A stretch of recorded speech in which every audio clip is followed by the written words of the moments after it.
para apoderarse de los 500.000 euros que mi esposo me dejó al morir. Mi propia hija y su marido intentaron declararme loca y encerrarme en un asilo, pero les di una lección tal que al escucharla dirán, no puede ser. Hola a todos. Mi nombre es Elena.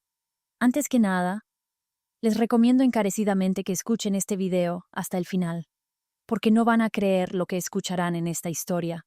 Es una historia maravillosa que narra la lucha de una mujer frente a los increíbles eventos a los que fue sometida por su hija y su yerno. Si ya tienen su té o su café listo, empezamos. Aquel día en que todo comenzó, en el funeral de mi esposo, sentí un movimiento a mi lado. Giré la cabeza. Allí estaba Carla, nuestra única hija. Llevaba un vestido negro y ajustado que envolvía su cuerpo. Tenía esas costosas gafas de sol que cubrían la mitad de su rostro. A su lado estaba su prometido, Mateo. Mateo, como siempre, se veía demasiado elegante para un funeral, con demasiado gel en el cabello y demasiado aspecto de comerciante. Carla casi no nos había llamado en los últimos 5 años. Salvo un mensaje seco en los cumpleaños de su padre, no se sabía nada de ella. Pero hoy estaba en primera fila frente a la tumba y lloraba más fuerte que nadie. «Papito, ¿cómo puedes dejarnos? Teníamos tanto por hacer aún», gritaba. Los parientes murmuraban, «Pobre chica, qué apegada estaba a su padre. Mira cómo está destrozada». Yo solo observaba. Veía las lágrimas deslizarse por sus mejillas, pero no podía sentir la sal, el dolor en esas lágrimas. Una semana antes de morir, Antonio me había tomado la mano en su cama de hospital y me había dicho, «Elena, cuando yo me vaya, Carla vendrá, llorará, te abrazará. Pero ten cuidado. Es mi hija, pero la ambición ha cegado su corazón. Mateo la está envenenando. No te dejes vencer por tus sentimientos».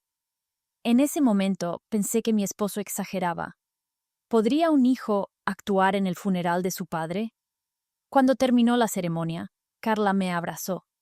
Su perfume era tan fuerte que reprimió el olor a tierra mojada y flores de jazmín del cementerio. «No te preocupes, mamá», me susurró al oído. «Yo estoy aquí, ya no estás sola. Nunca te dejaré». Su voz temblaba.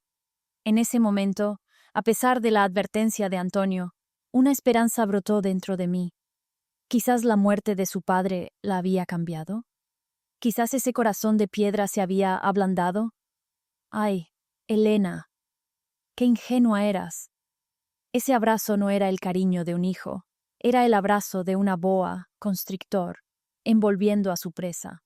Fue exactamente 48 horas después del funeral.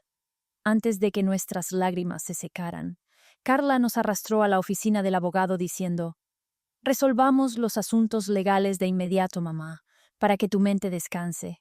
El abogado, el señor Dante, era un viejo amigo de Antonio.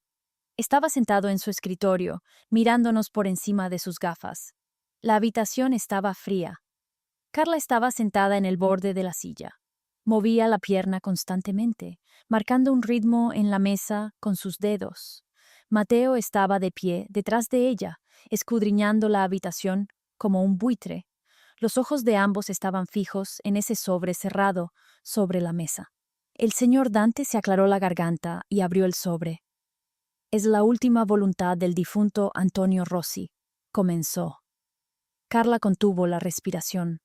Casi podía ver los signos de dólar en sus ojos. «Dejo todos mis bienes». Dante hizo una pausa. Me miró.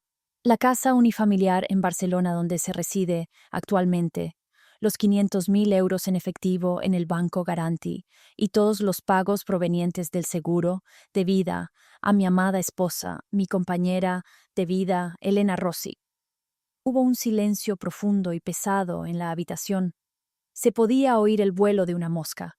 Carla dijo bruscamente, «¿Y el resto?». Su voz era como un cuchillo. «¿Qué le dejó a su hija? ¿Efectivo? ¿Acciones?». El señor Dante bajó el papel y miró a Carla a los ojos. «A mi hija Carla. Pagué su educación universitaria privada, le compré su primer coche de lujo, financié los negocios que quebró 3 veces. Le di todo lo necesario para sobrevivir mientras yo estaba vivo. Por eso, la totalidad de mis bienes materiales son para su madre, para que esté segura hasta el final de su vida. A Carla le dejo mi amor y el deseo de una vida honesta. En ese momento, el aire en la habitación cambió. El rostro de Carla se puso rojo. Esa máscara de hija en duelo cayó y debajo salió una extraña furiosa. Golpeó la mesa con el puño. Esto es imposible. Papá estaba senil. Ustedes lo obligaron a esto. Mi madre lo obligó, gritó. Carla, dije con asombro. ¿Cómo puedes hablar así? Cállate, mamá. Sé que fuiste tú. Le lavaste el cerebro a papá. La mitad de ese dinero es mi derecho legal. Mateo la sostuvo por los hombros. Cálmate, mi vida. Debe haber un error. El señor Dante dijo con calma. El señor Antonio escribió este testamento hace 5 años, cuando estaba en pleno uso de sus facultades mentales, ante 2 testigos. Señora Carla, no tienen derecho a objeción. El dinero y la casa son de su madre. Carla tomó su bolso, con furia. Se volvió hacia mí y me miró con un odio que nunca había visto hasta ese día. Esto no termina aquí, mamá. No permitiré que te comas ese dinero sola. Dio un portazo y salió. Me quedé allí, con ese papel en la mano, no con la fortuna que mi esposo me dejó, sino a solas, con la bomba de tiempo que dejó en mi regazo. Después de ese día, no supe nada de Carla, durante una semana. No contestaba mis llamadas, no respondía a mis mensajes. Estaba completamente sola en la enorme casa, con el fantasma de Antonio. Cada rincón, cada sillón me lo recordaba.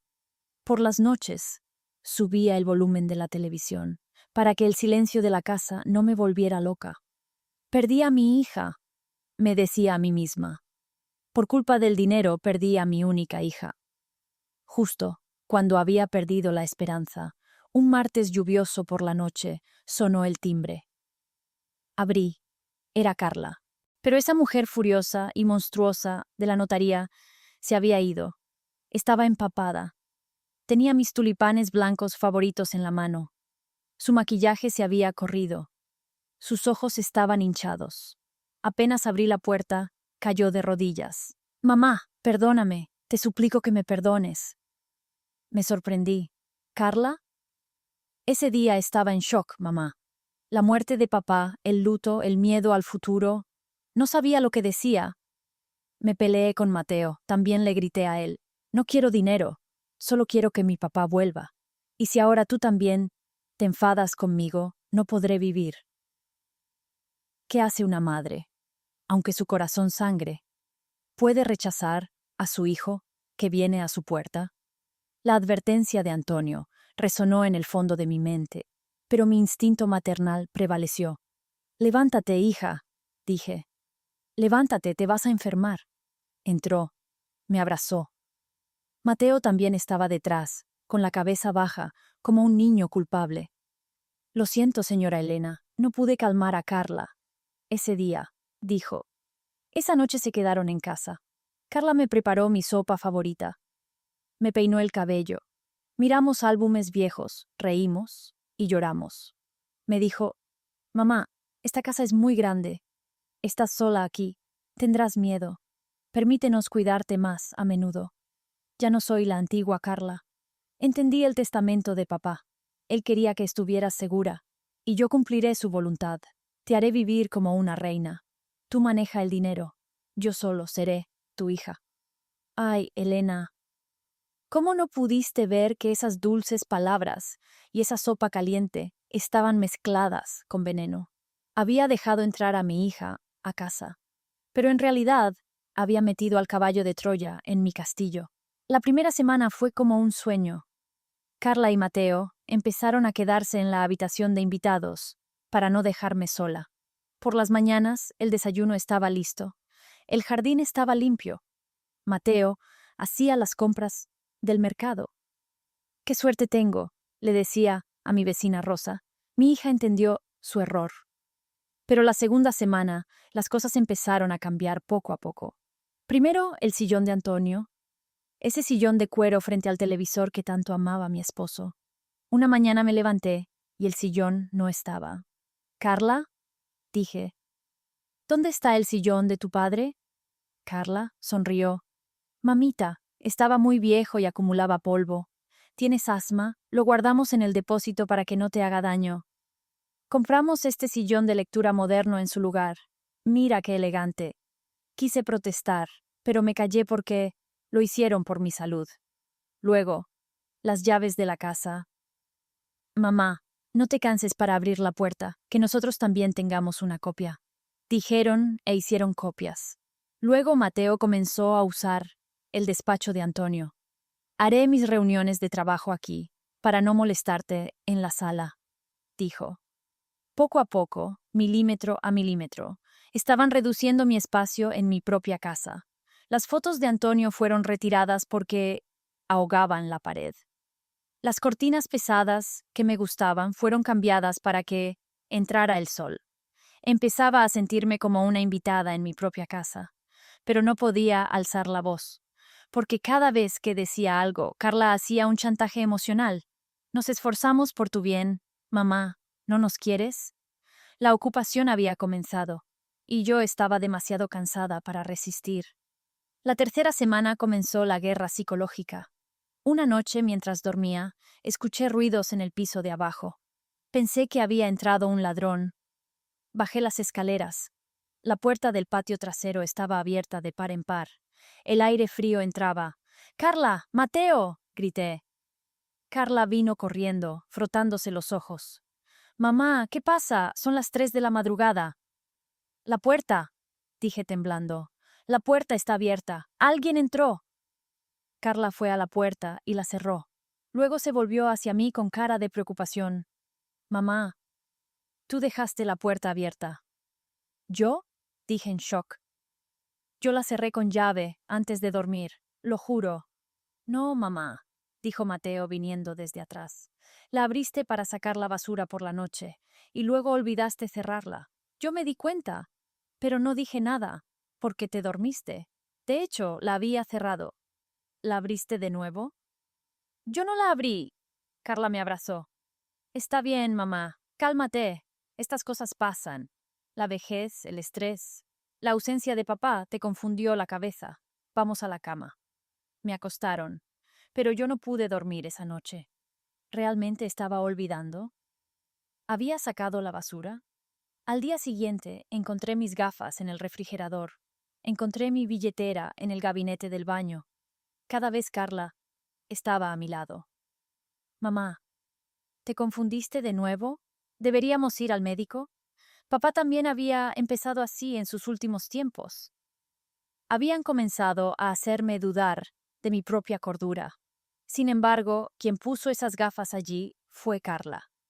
Quien abrió la puerta fue Mateo. Su objetivo era convencerme de que estaba senil. Solo el olvido no era suficiente. Necesitaban miedo para hacerme huir de esa casa. Mateo venía constantemente a mi lado con la tableta en la mano. «No lo puedo creer, señora Elena», ¿escuchó? Entraron a la casa de una anciana 2 calles abajo. Golpearon a la pobre mujer y le quitaron su dinero. Este barrio ya no es nada seguro. «¿Qué?», dije con miedo. «Pero este es un barrio decente». «Eso era antes, mamá», dijo Carla. «Ahora las pandillas se han instalado aquí. Tengo mucho miedo por ti. ¿Qué harás si viene alguien mientras no estamos?» Una noche pusieron en práctica este escenario de miedo. Carla y Mateo se fueron diciendo «vamos a cenar fuera». Estaba sola en casa. Alrededor de las 23 horas, se desató un ruido en el jardín. Escuché el sonido de vidrios rotos. El vidrio de la sala se había roto. «¡Ayuda!», grité, pero no me salió la voz. Vi a un hombre, vestido de negro, con la cara enmascarada, en el jardín. Tenía una barra de hierro en la mano. Me miró y golpeó el vidrio. Casi me desmayo del miedo. Me encerré en el baño. Llamé a Carla. «Mamá, ya vamos. No salgas».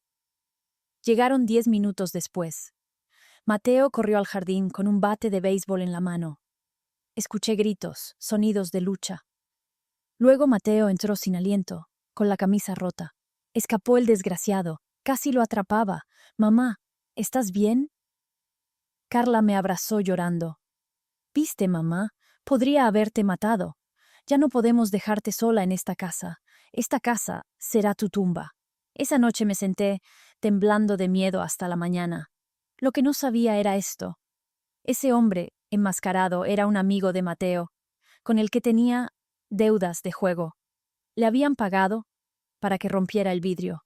2 días después de ese robo, Carla sacó el tema en la mesa del desayuno. Puso frente a mí unos folletos brillantes, impresos en papel satinado. Mamá, dijo con voz suave, no soporto verte así, temblando de miedo. Investigamos con Mateo. Encontramos un lugar maravilloso para tu seguridad y felicidad. En la portada del folleto decía, Villa de Vida, Valle de Plata. Las fotos eran increíbles. Ancianos felices bebiendo cócteles junto a la piscina.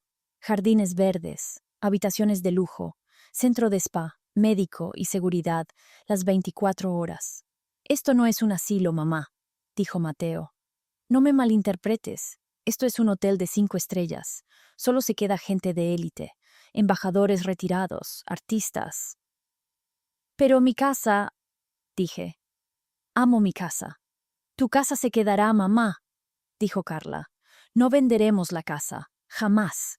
Solo ve allí a descansar un poco, quítate ese miedo de encima. Nosotros nos ocuparemos de la casa, si es necesario la alquilamos, y el ingreso será para ti. Vivirás allí, como una reina. Irás al spa, jugarás al bridge. Miré los folletos. La palabra seguridad me atrajo. Ya tenía miedo de cada ruido en mi casa. ¿Cuánto cuesta este lugar?, pregunté. Es muy caro, dijo Mateo. 3.000 euros al mes. Pero vale la pena por tu felicidad. No te preocupes por el dinero. Lo pagaremos del efectivo que dejó papá Antonio. En realidad, esos folletos eran falsos. Eran papeles falsos que Mateo imprimió en una imprenta. El lugar al que querían llevarme era un asilo barato, húmedo, lejos de la supervisión del Estado, a 50 kilómetros de la ciudad, y su precio era de 500 euros al mes. Su objetivo era encerrarme allí, quitarme el teléfono y cortar mi conexión con el mundo exterior. Me habían convencido de ir a la Villa de Vida, pero aún no había firmado nada. El control del dinero seguía siendo mío. 3 días antes de mudarme, Carla entró a casa llorando con unos sobres amarillos que parecían oficiales en la mano. Se acabó, todo se acabó, mamá. ¿Qué pasó, hija? Papá, salieron viejas deudas de impuestos de la empresa de papá. El Estado embargará la casa, embargará el dinero en el banco, lo perderemos todo. ¿Qué? Pero tu padre era muy meticuloso, no tenía deudas. Pues las tiene, mamá. El contador cometió un error. Mira. Puso frente a mí unos papeles que decían Ministerio de Hacienda, notificación de embargo, sellos rojos, firmas. Todo era muy realista. Tenemos 24 horas, dijo Mateo sudando. Si no sacamos estas propiedades del nombre de Elena Rossi, el Estado se quedará con todo. ¿Qué haremos?, pregunté, con las manos y los pies temblando. Solo hay una manera, dijo Carla. Hablamos con el abogado. Si transfieres la escritura de la casa y el dinero del banco, temporalmente, solo en custodia, a mi nombre, no podrán tocar los bienes a mi nombre, porque la deuda es de mi madre. Cuando se resuelva el asunto, cuando se borre la deuda, te lo devolveré todo, te lo prometo. La voz de Antonio resonó en mis oídos. Ten cuidado con Carla. Llamaré al abogado Dante, dije. Carla se volvió loca. Me quitó el teléfono de la mano. Mamá, te digo que no tenemos tiempo. Dante es muy lento. Pondrán el sello en la casa antes de que él llegue. ¿No confías en mí? Soy tu hija. Estoy tratando de salvarte. Crearon tal ambiente de pánico que perdí mi capacidad de pensar lógicamente. El miedo a quedarme sin hogar pesó más que la posibilidad de la traición de mi hija. Está bien, dije. Hagamos lo que sea necesario. Era la noche anterior, a ir al notario. Mi vecina Rosa vino a la puerta con un pastel en la mano.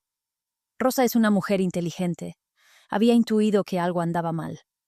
Elena, dijo en la puerta, nunca te vemos. Ese robo es muy extraño. ¿No hay tal denuncia en los registros policiales?, pregunté. Justo cuando iba a abrir la boca y decir, ¿cómo puede ser?, apareció Mateo. Señora Rosa, mi madre está muy cansada. Tomó sus medicinas. Necesita dormir. Por favor, no moleste. Cerró la puerta en la cara de Rosa. Esta mujer es muy chismosa, mamá, dijo Carla. Te confunde la cabeza. No quiero que te veas con ella. Esa noche quise llamar por teléfono al señor Dante, el abogado de mi esposo. Levanté el auricular. No había tono. Carla, el teléfono no funciona, dije. Debe haber una avería. Mamá, mañana haremos que lo revisen, dijo. Sin embargo, al día siguiente, mientras limpiaba, encontraría detrás del sofá el cable de teléfono que Mateo había cortado con tijeras. Me habían desconectado del mundo, solo dependía de ellos. Y por la mañana me llevarían al notario como a una oveja al matadero. Salimos temprano por la mañana.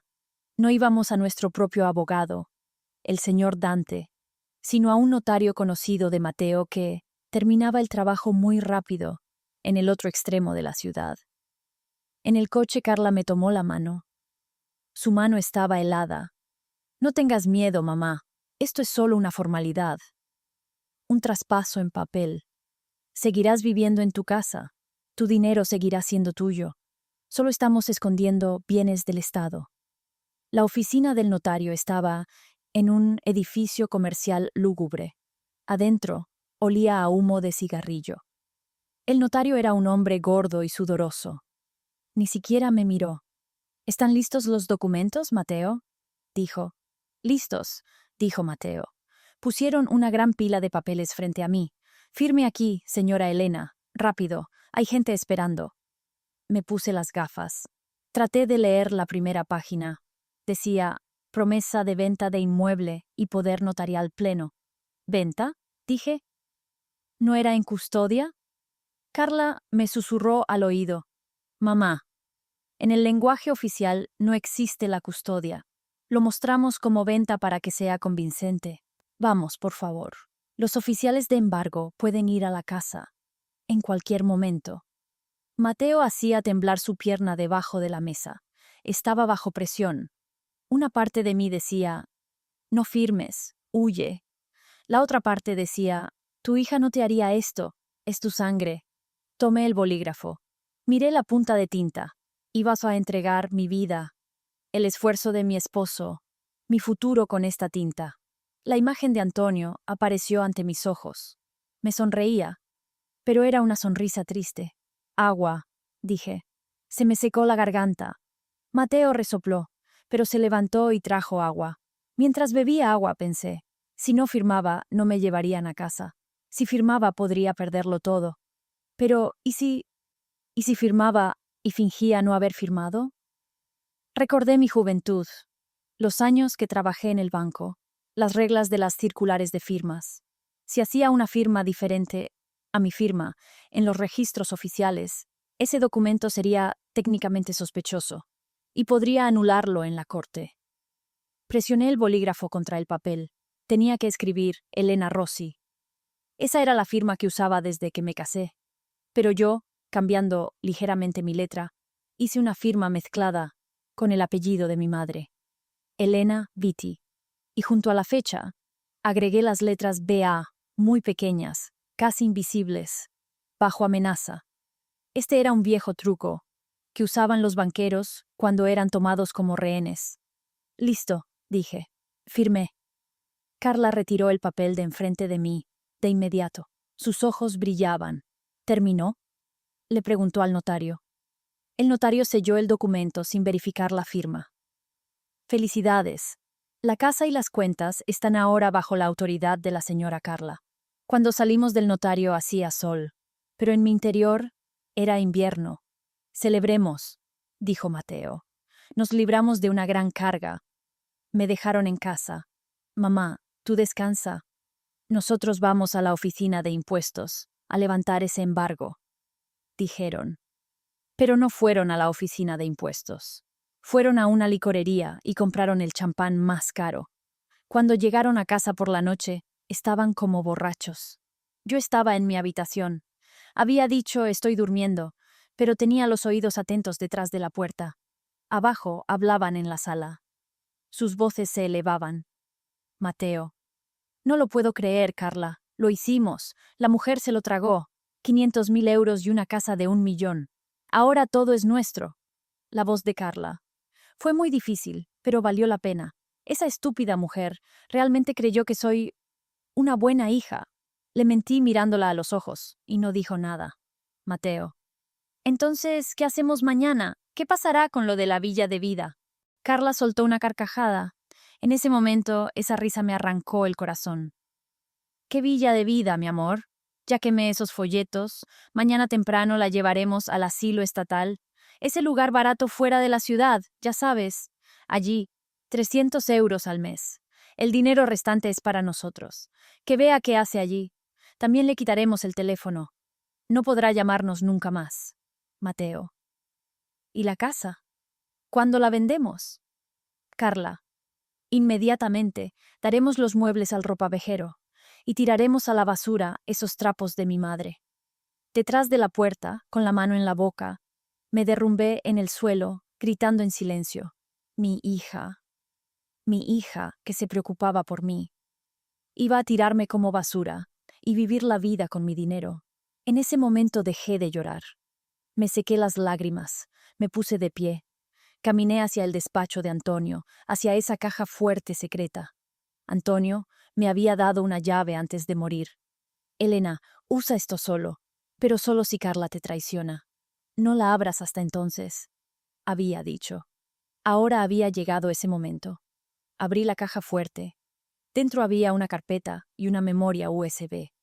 En la carpeta estaba escrito Plan B, usufructo y fondo familiar. Cuando leí la carpeta, una sonrisa amarga apareció en mis labios. Mi hija creía que había empezado la guerra.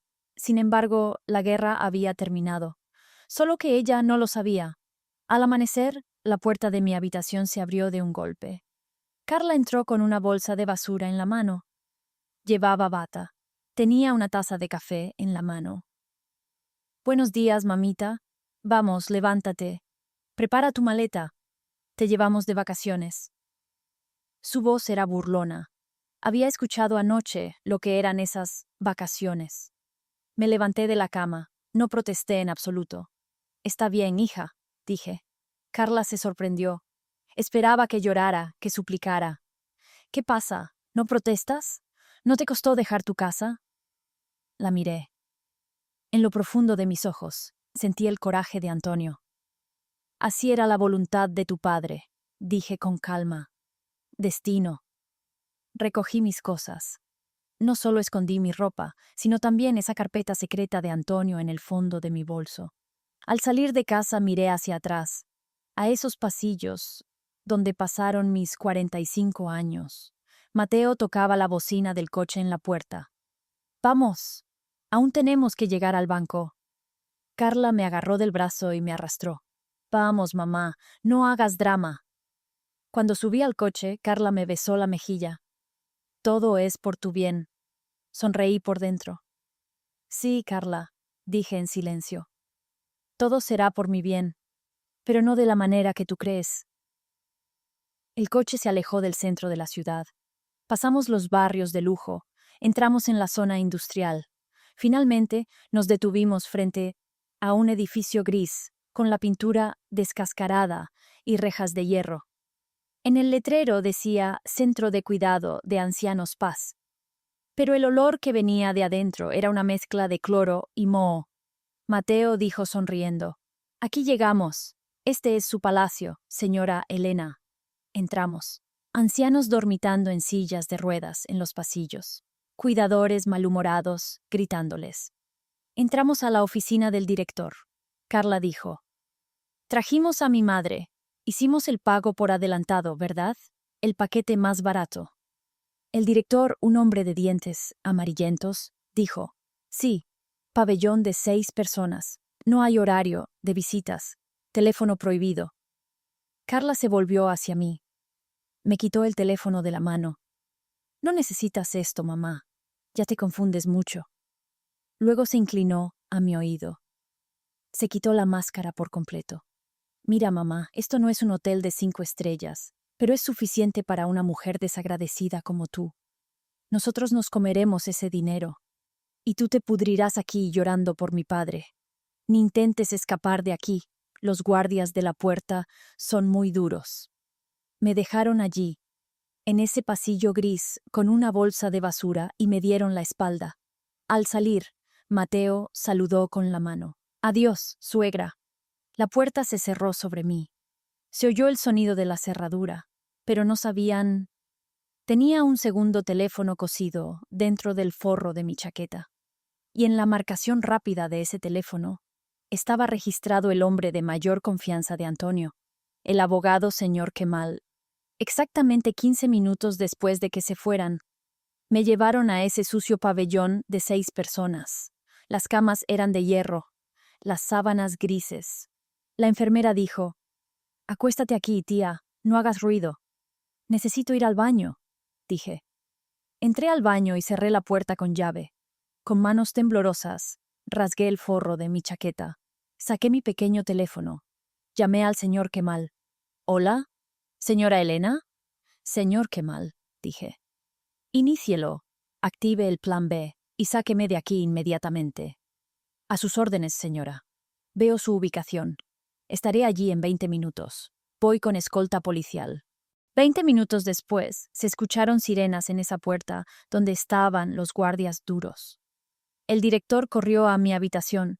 «¿Qué pasa? ¿Quién llamó a la policía?» La puerta se abrió. El señor Kemal entró con 2 oficiales de policía. «Venimos a buscar a Elena Rossi», dijo el señor Kemal con su voz potente. El director tartamudeó, pero su hija la dejó. La custodia. La custodia en manos de su hija es falsa. La señora Elena está en su sano juicio y sale por su propia voluntad. Si lo impiden, haré que los arresten por el delito de privación ilegítima de la libertad. El director retrocedió. Salí de ese edificio gris, con la cabeza en alto. Cuando subí al coche, el señor Kemal me entregó una tableta. «Señora Elena, ahora nos conectamos a las cámaras del banco. Su hija y su yerno están en la sucursal central en este momento. ¿Quiere ver el espectáculo?» «Quiero, señor Kemal», dije, desde la primera fila. Veía la transmisión en vivo desde la tableta. Carla y Mateo estaban sentados en la oficina de la gerente del banco. Les habían servido champán. Estaban de buen humor. Carla puso ese poder notarial con la firma falsa sobre la mesa. «Sí», dijo cruzando las piernas. «Transfieran inmediatamente los 500.000 euros de la cuenta de mi madre, Elena Rossi, y el oro de la caja de seguridad a mi cuenta.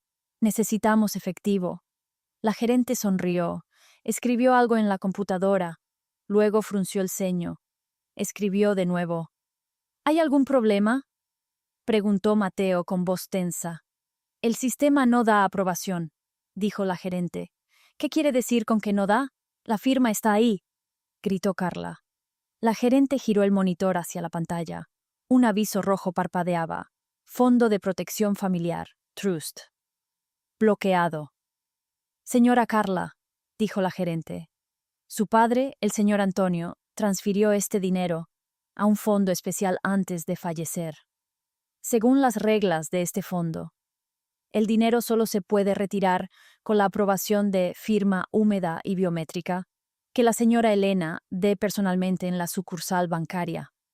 No se puede retirar con poder notarial. Esta cláusula no se puede cambiar.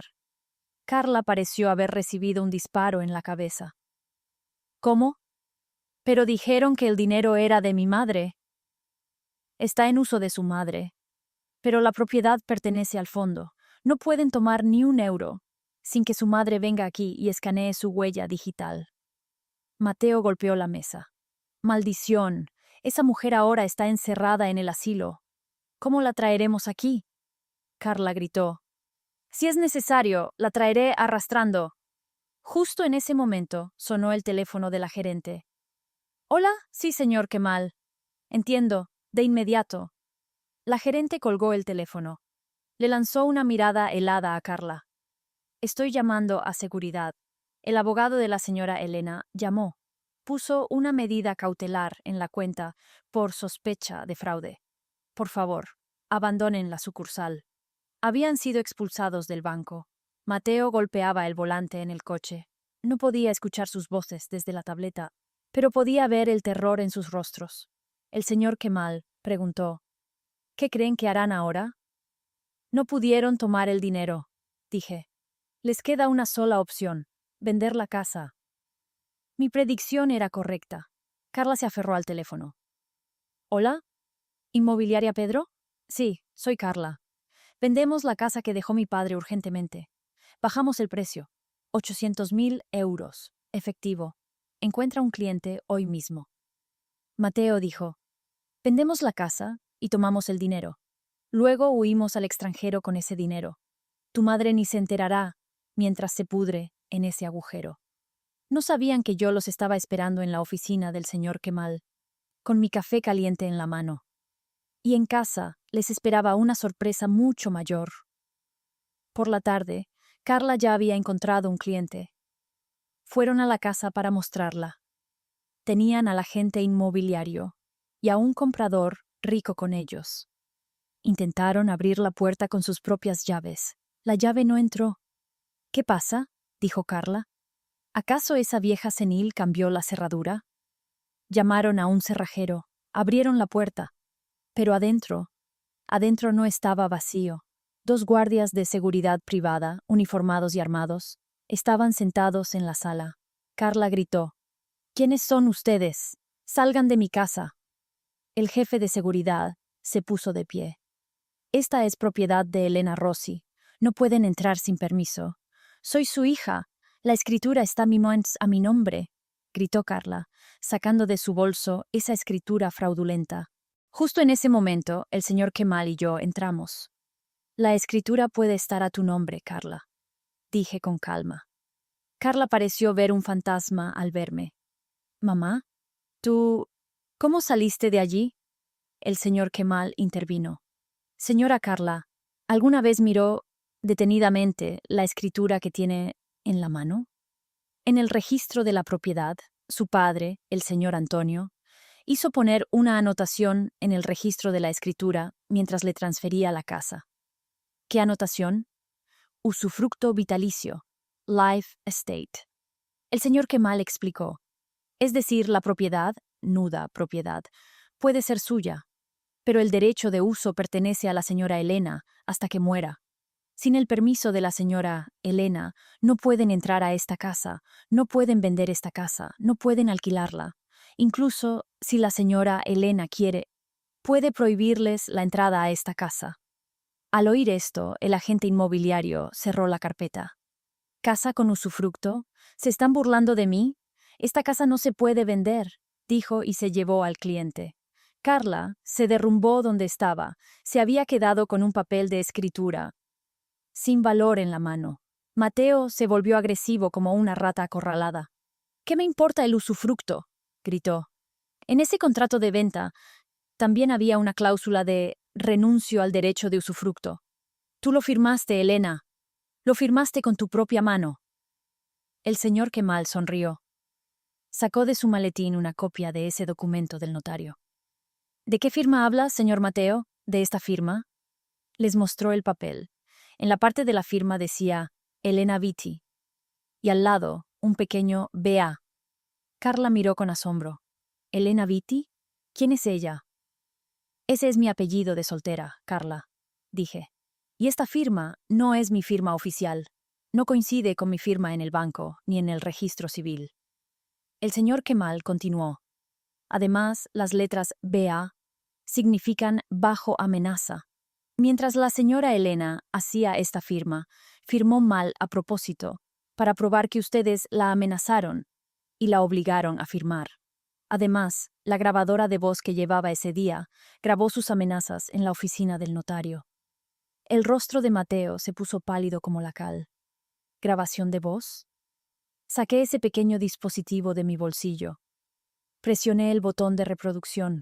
La voz de Mateo resonó. Apenas firme, retiraremos el dinero.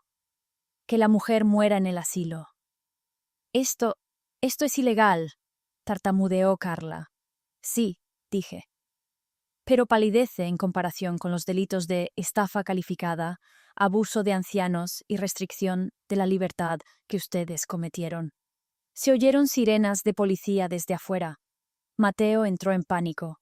Miró a Carla, luego me miró a mí, e hizo el movimiento esperado.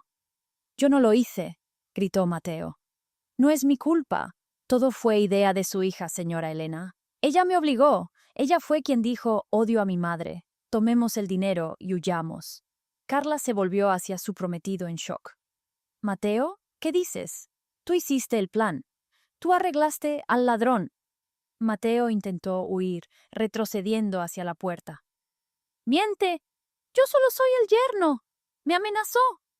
Los policías entraron. Mateo, Richie, ¡alto! Mateo intentó saltar por la ventana, pero los guardias en el jardín lo atraparon en el aire. Mientras lo tiraban al suelo y lo esposaban, le gritaba a Carla: «Maldita mujer, por tu ambición mi vida se acabó». Carla se había quedado congelada, viendo la traición de su gran amor, su cómplice. Los policías se llevaron a Mateo. En la sala solo quedamos yo, el señor Kemal, 2 oficiales de policía y Carla. Carla aún no había sido esposada. Estaba sentada en el suelo llorando. «Mamá», dijo. Su voz estaba rota. «Mamá, ¿me vas a meter en la cárcel?» Caminé hacia ella. Pensé en esa chica del funeral, la chica que me engañó, que me tiró al asilo. «No te meteré en la cárcel, Carla», dije. Carla levantó la cabeza. Una luz de esperanza apareció en sus ojos. «¿De verdad? ¿Me perdonaste?» «No», dije con dureza. «La cárcel sería una salvación para ti. Allí te acuestas y sales. Yo te daré un castigo más pesado». Me volví hacia el señor Kemal. «¿Puedo retirar mi denuncia bajo una condición oficial? Quiero un acuerdo». El oficial de policía se sorprendió. «¿Qué clase de acuerdo?» Me volví hacia Carla. «Ese asilo, Carla. Ese nido de suciedad al que me tiraste. ¿Ese sí? Hablé con el director de allí. Necesitan personal de limpieza. Un personal que limpie traseros, que trapee los pisos, que bañe a los ancianos». La cara de Carla se arrugó. «¿Qué? ¿Yo?» «Sí, tú. Exactamente durante 1 año. Servirás a esos ancianos abandonados en ese asilo. Irás cada mañana a las 6. Saldrás a las 8 de la noche. No recibirás salario. No tendrás teléfono. No tendrás ropa de lujo. Si faltas un solo día, entregaré las grabaciones de voz que tengo a la fiscalía y cumplirás 10 años de cárcel como Mateo». Carla me miró con terror. «Mamá, ¿voy a limpiar mierda?» «Sí, hija», dije. «Te daba asco limpiar mi trasero, ¿verdad? Ahora, limpiando el trasero de los desamparados, aprenderás qué significa ser humano». Carla tuvo que aceptar la oferta. El miedo a la cárcel pesó más. Ahora cada mañana no va al asilo, en su coche de lujo, sino en autobús. Ayer fui a verla en secreto.